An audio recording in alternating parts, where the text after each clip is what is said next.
দর্শক, আরেকটি খুবই দুঃসংবাদ এবং ভয়ঙ্কর বিপদ আমি বলবো, তার খবর পাওয়া গেছে। খবরের শিরোনামটা শুনলেই বুঝতে পারবেন। নারীদের ফাঁদে ফেলে অনলাইনে সরাসরি বাধ্য করা হতো যৌনকর্মে। মেডিকেল শিক্ষার্থী সহ গ্রেপ্তার ৮ জন। ২ মেডিকেল শিক্ষার্থী এই টিমের নেতৃত্ব দিত। দর্শক দেখেন, এই জন্যই বললাম খুবই বিপদ এবং ভয়ঙ্কর একটি খবর যে এই সমস্ত অপরাধে কারা জড়িয়ে পড়ছে। সামাজিক যোগাযোগ মাধ্যম ফেসবুক ও টেলিগ্রামে লোভনীয় বিজ্ঞাপন দেওয়া হয়। কখনো চাকরি দেওয়ার কথা বলে, কখনো মডেল বানানোর আশ্বাসে ফাঁদে ফেলা হয় সহজ সরল মানুষকে। আবার মাঝে মাঝে মেধা অন্বেষণের নামেও অল্প বয়সী তরুণদের লক্ষ্যবস্তু করা হয়। তাদের কাছ থেকে কৌশলে হাতিয়ে নেওয়া হয় আপত্তিকর ছবি ও ভিডিও ফুটেজ। সেগুলো প্রচার করা বা ছড়িয়ে দেওয়ার ভয় দেখিয়ে ভুক্তভোগীকে নামানো হয় যৌনকর্মে। কোনো রকম আপত্তি জানালে আদায় করা হয় মোটা অঙ্কের টাকা। তবে শেষ রক্ষা হয়নি, ধরা পড়েছে এই চক্রের হোতাসহ ৮ সদস্য।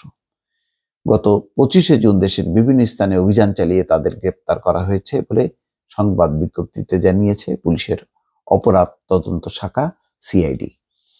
গ্রেপ্তার ব্যক্তিরা হলেন চক্রের হোতা মেহেদী হাসান, মেডিকেল শিক্ষার্থী, তার প্রধান সহযোগী শেখ জাহিদ বিন সুজন, জাহিদ হাসান কাকন, তানভীর আহমেদ দীপ্ত। এদের সবারই বয়স দেখছি ২৫, ২৬, ২৮ এরকম।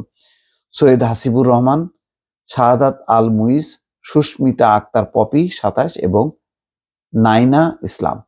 তাদের যশোর, সাতক্ষীরা, চাঁদপুর ও ঢাকার বিভিন্ন স্থান থেকে গ্রেপ্তার করেন সিআইডির সাইবার পুলিশ সেন্টারের চৌকস সদস্যরা।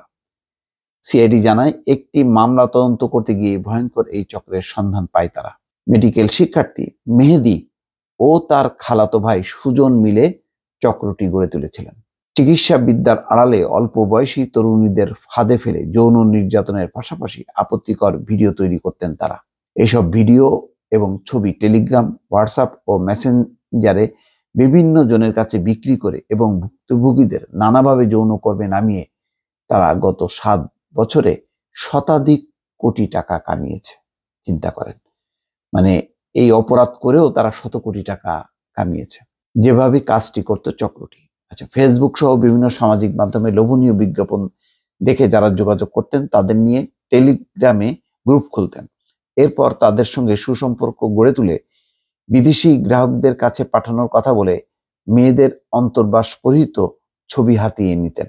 সেসব ছবি ছড়িয়ে দেওয়ার হুমকি দিয়ে তাদের বাধ্য করা হতো নগ্ন হয়ে ভিডিও কলের ক্যাম সার্ভিসে যুক্ত হতে। এসব সার্ভিস গ্রহণ করত দেশ বিদেশে ছড়িয়ে থাকা চক্রটির হাজার হাজার সাবস্ক্রাইবার, যারা একটি নির্দিষ্ট অর্থ দিয়ে ওই গ্রুপগুলোতে যুক্ত থাকত। চক্রটি ভিডিও কলের সবকিছু গোপনে ধারণ করে রাখত। এরপর মেয়েদের বাধ্য করা হতো চক্রটির গ্রাহকদের সঙ্গে রিয়েল সার্ভিস বা ইচ্ছার বিরুদ্ধে জোরপূর্বক যৌন সম্পর্ক স্থাপনে। সেসবও একই কায়দায় গোপনে ধারণ করে রাখা হতো। এভাবে চক্রটির হাতে আধুনিক যৌন দাসীতে পরিণত হয়েছিলেন শত শত তরুণী। সিআইডির প্রাথমিক অনুসন্ধানে জানা যায়, দেশ বিদেশে চক্রটির রয়েছে শক্তিশালী নেটওয়ার্ক। বিভিন্ন নামে তাদের শতাধিক চ্যানেলে গ্রাহক সংখ্যা কয়েক লাখ। বিভিন্ন বয়সী নারীদের ভিডিও কল ও যৌনকর্মে বাধ্য করে এবং গোপনে ধারণকৃত সেসব ভিডিও বিক্রি করে চক্রটি বিপুল টাকা কামিয়েছে। অবৈধভাবে উপার্জিত অর্থে এই চক্রের সদস্যরা যশোর, সাতক্ষীরা, খুলনা ও ঢাকায় অনেক জমিও কিনেছে, নির্মাণ করেছে আলিশান বাড়ি। তাদের আত্মীয় স্বজনের ব্যাংক অ্যাকাউন্টে বিপুল অর্থ জমিয়ে রাখার তথ্য মিলেছে। অর্থ লেনদেনের জন্য তারা ব্যবহার করত MFS বা মোবাইল ফাইন্যান্সিয়াল সার্ভিস। এছাড়া ক্রিপ্টোকারেন্সিতেও তাদের হাজার হাজার ডলার লেনদেনের তথ্য পাওয়া গেছে। আইন শৃঙ্খলা রক্ষাকারী বাহিনীর হাত থেকে নিজেদের আড়াল করার সব কলাকৌশলও এই চক্রের জানা। শত শত মোবাইল সিম ব্যবহার করলেও তাদের কোনোটি প্রকৃত ন্যাশনাল আইডি দিয়ে নিবন্ধন করা নয়। এক্ষেত্রে তারা নিম্ন আয়ের মানুষের অজ্ঞতার সুযোগ নিতেন। সামান্য অর্থ দিয়ে তোলা হতো সিম কার্ড। কন্টেন্ট আদান প্রদান ও সাবস্ক্রিপশনের জন্য ছিল টেলিগ্রাম প্রিমিয়াম অ্যাকাউন্ট এবং বিভিন্ন পেইড ক্লাউড সার্ভিস, অল্প বয়সী ভয়ানক চতুর এই দুই মেডিকেল শিক্ষার্থীর জিম্মায় কয়েক হাজার নারী রয়েছেন। আছে টিকটক, ফেসবুক, ইনস্টাগ্রাম, সেলিব্রিটিও।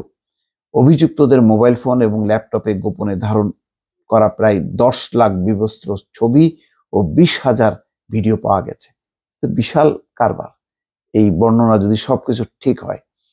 গ্রেপ্তার ব্যক্তিদের কাছ থেকে 12টি মোবাইল ফোন, 20টি সিম কার্ড, একটি ল্যাপটপ, বিভিন্ন ব্যাংকের এটিএম কার্ড, চেক বই জব্দ করা হয়েছে।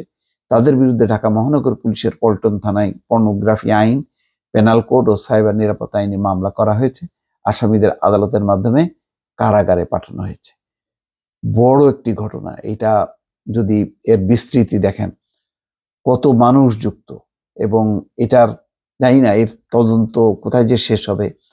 এত বিস্তৃত অপরাধ, কত মানুষ জড়িত, কতজন ভিকটিম হয়েছে, এবং এটা কিভাবে চললো এতদিন, এটাও একটা বিস্ময়কর ব্যাপার।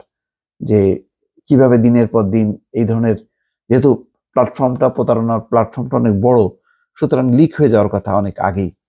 তারপরেও দেখেন মানুষের চোখের আড়ালে কিভাবে চলছে কত অপরাধ। দর্শক ভালো থাকবেন। আল্লাহ হাফেজ।